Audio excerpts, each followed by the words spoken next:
against Jorge Linares.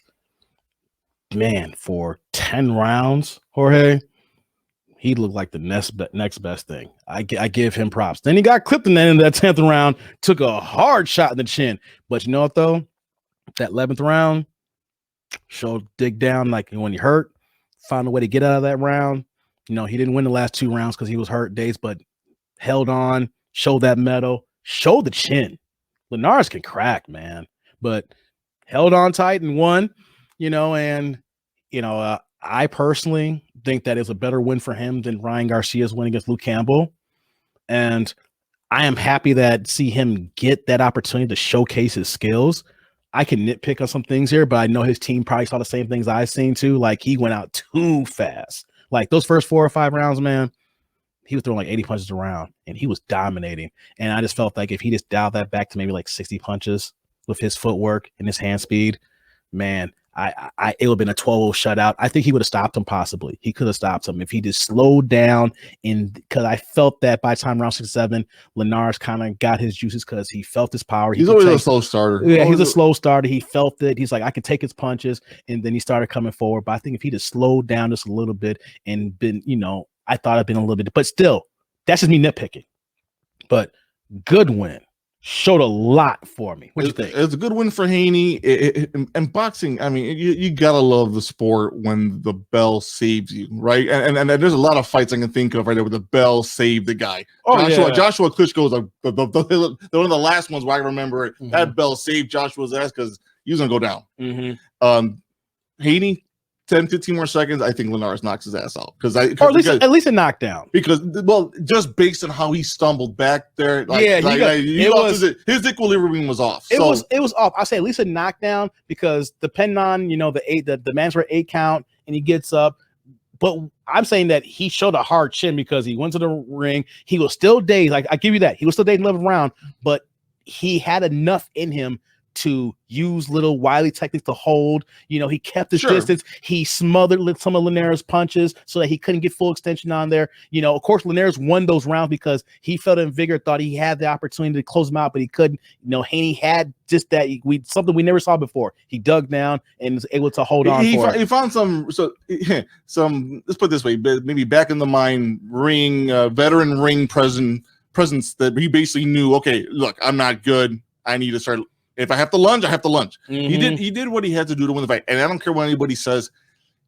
If you have to do that, you have to do that. Especially when you bank the first 10 rounds. Exactly. Let's say that, even in boxing, you probably say I may not have won all 10. You could say he won 7 of those 10 rounds. You know what I'm saying? I think I scored it like 7-5. I think at one point, or 8-4. I can't remember. It's like 8-4, 7-5. It was the last 2 rounds I gave it to Linares. I can't remember what I scored. I think you had it. I had it wider. I think I had a little bit. You had a bit wider. 9-3. Yeah. You had a 9-3. 9-3. Yeah. That's right. I think it was a questionable 4th round that I thought that Linares was close on, and then 10-11. I gave 8-4. 8-4. In the round that you were questioning, I gave it to Linares instead on that one. But the 10th round, like I said, the bell saves people and stuff. I had flashbacks. If you guys watch Zab Judah and Costa Zoo, believe me, add 15 more seconds to that round for Haney Linares, you had basically Zab Judah doing the Zab Judah right there on his way around. Judah. Man, they should rename the stanky leg dance after him. He was doing this with his head and everything. Oh my Lord, man! But the stumble started getting me there. Believe me, I had flashbacks to that fight. I'm like 10, 15 more seconds, and Linares gets him. That's a sinky leg. I need to say this really fast. That this is a really boxing nerd for me to say that only 1 or 2 people have said this, and only on the Ring magazine. I am mad that after that win, not too far after that, Costa Zoo went to Showtime, and we never saw Costa Zoo against Floyd Mayweather.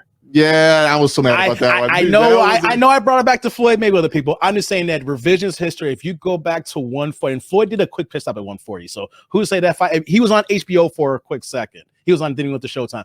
I'm just saying that do your homework really fast. You brought that up and watch Costa Zoo fights. Costa Zoo was that dude. Costa Zoo was that guy. And his son is fighting right now. But that was the fights they say we missed out. It didn't get a chance to get promoted, but they're on that same timeline. They're the same fights that you wish happened. It was supposed to happen at that time. So I know this is a sidebar. I'm just saying that after that Zab Judah joint, within a year or so, I would have loved to seen him and Floyd Mayweather. And understand, and no one's ever going to talk about that because Kazuzu is not that guy we talk about. Exactly. But at that time, though, if you were following boxing really well, Zab Judah and Kazuzu were the two. They were the two with Mayweather down, I think, one more weight class, right? But it was basically those two. And when they fought, it was hyped, and nobody expected to do what Kazuzu did. That came out of left field, and to your point, he was in line for Mayweather, and I wanted to see that fight next. If he stayed at HBO, they would eventually fought because he was at 140, and then whatever Floyd negotiated made him come to 147. I know I'm nitpicking and then picking on Floyd because that's what he does, but it would have happened at 140, 147. I just had to say that because you brought up Zab Judah. I'm sorry I got off on that, right? But I have to throw that for the boxing public. If you do check it out, that hey, there's some fights that didn't happen, and that's the nerd of me saying, yo, if you look at Kazuzu fights, and then if you see Floyd, you'd be like, damn, that'd be a barn burner. Kazuzu, you hearing this? You watch? You're a badass, my friend. Yes, you were a badass. Now, bring it back here now to Devin Haney. Now after this fight here, I ranked Teofimo still 1. I'm going to rank him below him, and then I'm going to rank Garcia there. And I'm putting Tank over here because Tank is just going between 140, 135, 130. He's going all over the place, just building his resume up. So I see these three guys fighting each other first before Tank even gets in the ball game. And that's even Ryan Garcia talking all the mess that he said about Tank. I just see Tank doing his thing here until the biggest money fight can happen, and then Tank will fight with those guys. Tank ain't scared. Honestly, he's in Showtime with Floyd, and they got a plan here, basically at that. Yeah, and so I know like a lot of the aftermath has Teofimo and Haney talking on the side there. Haney and Garcia, little sidebars there and stuff. I love that. I see what happened. You know, my expectation is that Teofimo wins this fight June 19th against Kambosos. Hope so. And basically, it's going to be 1 or 2 fights for Teofimo in my mind. He's going to fight Tank at 140, or he's going to fight Haney next. I hope it's ways looking right now. I don't see Tank right away because Floyd and Steven Espinoza, Showtime got a plan for him. This pay-per-view, let me just bring it back here to showing the Floyd Mayweather. This is a lot of Floyd Mayweather talk today, of course, because of Sunday. Sure. But Floyd is using his power, his branding, his social media, and of course, it's his job being Tank's promoter to pick and putting him on his feed. I don't know about you, but if you follow social media, all I see on Floyd Mayweather's feeds right now, after the Logan Paul stuff and all the money he's made, is Girls Collection Strip Club. Wow, beautiful women. His strip club has a lot of beautiful women. And Tank Davis. You like how I put that there? Floyd Mayweather's heavy social media, and all I see is Tank. Beautiful women. Tank Davis. Beautiful women. And you know what? As much as I love Tank Davis and knockouts bring all the boys to the yard. Shout out to Khalees. No but I had no idea, and if showing my age, that Tank is that dude. I mean, he's that dude, but a young, short guy being that dude. The small Floyd is taking his model. I'm going to take that to even smaller guys and see if I can make these guys pay-per-view kings. And it's freaking working. And, it helps when you knock everybody out, too. I think that's the key part. As long as you can knock people out, doesn't matter how tall you are. As long as you can do it, more power to you. And if you're a Mayweather's going to ride you to the promised land. So with that, real fast before we close out, I think that we're going to see Haney Teofimo not next, but that is the more likely fight. Because one thing with Haney, here's another thing too. Haney's on the zone. His contract's almost up. I read that either he has one more fight left, or it's like a timing within like 6 months, and his DAZN contract's up right now. With that in mind, the player's going to come out to get him. Who only one left for him at DAZN. Like, of course, DAZN's not going to hold him from the big fights, but it is some impediment when you do have to cross the street. It makes fights just a little bit longer unless you're on the same side of somebody, right? Ryan Garcia is the only guy I've seen for him at 135 with DAZN, as far as like making no hassle fight, and if Garcia can get off his high horse, right? Yep. But if he leaves and go to Showtime or ESPN, he can get Tank if you go to Showtime. And there's a couple of fights there for him with the PBC stable, or he goes to ESPN with Teofimo. So he has options, but the fact that Teofimo said, nah, after I get done with this one, give me him now. I'm tired of this crap. I'm the undisputed king here. These are all my belts. He got an email for his belt. I beat Lomachenko. So I am hoping, Jorge, that depending on the timing, since it is a mandatory, Teofimo should be cleared for an optional fight. And then he has to do another mandatory after that. You got your optional, mandatory. Depending on the time you fight regularly enough, you could probably do 2 optionals in the mandatory long within that calendar year. So I say all that to say, Teofimo beat the crap out of Kambosos for this mandatory. Let's get this Haney fight on. And then we can end this WBC fiasco about the undisputed 135. It's been going on for years and stuff. But in this case, and what back to the Haney Linares fight, that the 10th round, that the vulnerability that Haney exposed himself to. I was saying it, I think we were talking about in the sidebar and stuff. That'll, and believe me, I was like, I think people are gonna be knocking on the door who are like, hey, I want a piece of Haney, so because they don't fear Haney not having the power that he needs to have. And that's a good point. I think that's the main reason why Teofimo's being emphatic about one next. Yeah, exactly. Now he feels more comfortable. Like he saw it, he said, you know what? Now you know what? If I wasn't sure then, and this is, let's say, look, they're not going to put it out there that they have reservations about fighting. They'll say, no fight. They'll never expose that part. But if there ever was, now all of a sudden Teofimo was out of the woodwork saying, yeah, I want Haney now. Could have been some reservations. Maybe I want to insinuate it. The unknown, ignorance is bliss. Exactly, but now that you kind of saw, like, he was Chin's little suspect. All right, you know what? Bring that Haney fight next. I'm ready for Linares. So hold on, Linares can pop, and Teofimo's probably saying, "I know I pop harder than Linares." Yeah. And then it's like, wait a minute, he was throwing 80 punches around and couldn't put him down. And then Linares said he was eating his punches like Tic Tacs.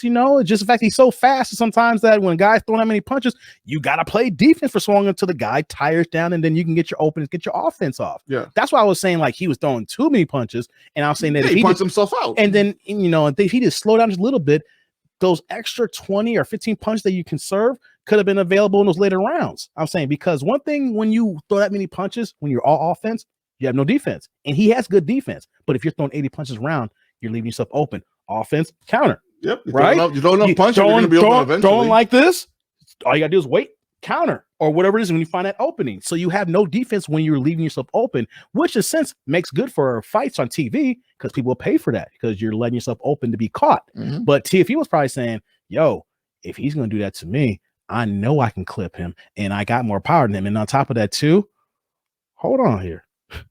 He fought Linares. I fought Lomachenko, man. Come on, man. Yep. I beat the myth of high tech.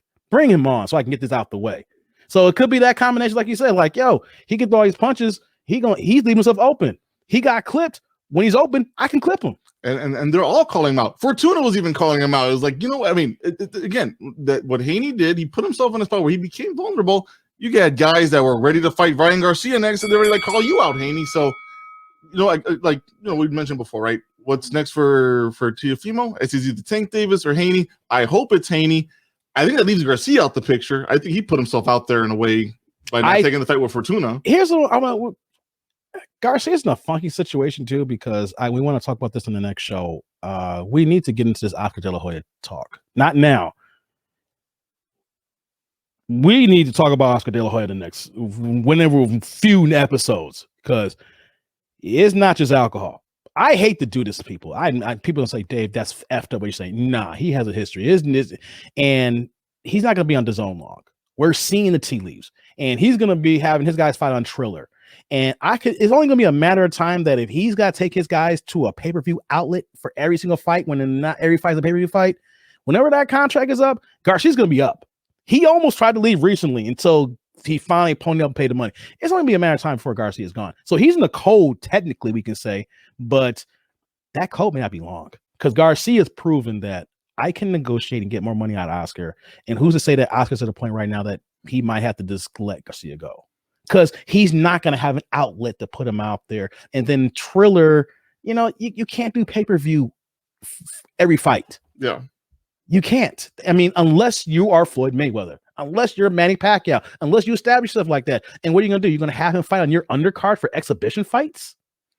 So here's a good question, right? So if you're Garcia, and I know Teofimo's got a fight coming up, and Haney just finished fighting, wouldn't you, if you were Garcia, start making the case to Haney now to get that fight? He needs it. Garcia needs Haney now more than Haney needs Garcia. Garcia did this to himself a little bit because he could have had to get Haney fight first. If I'm Garcia, I get this Haney fight. I get away from Golden Boy Promotions. I'm already a star with my own freaking following in social media.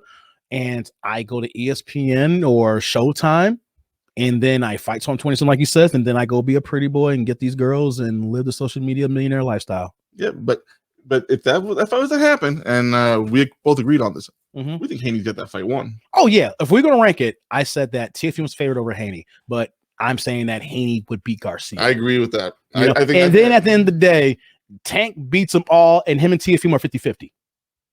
Tank and Teofimo, I'm saying right now is 50-50, but Tank beats them all, and Teofimo beats them all. Oh yeah, David. Tank and Teofimo beat the rest of them at 140. We're 50-50 on that. We right. Teofimo. Hey, 135. I see him at 140. I know, but I'm saying that they fought at 135. I don't care about the weight. I'm saying right now as we speak, what is it, 135, 140, 50-50. Yeah. Right now. It's 50-50. 50-50. Man. Okay, man.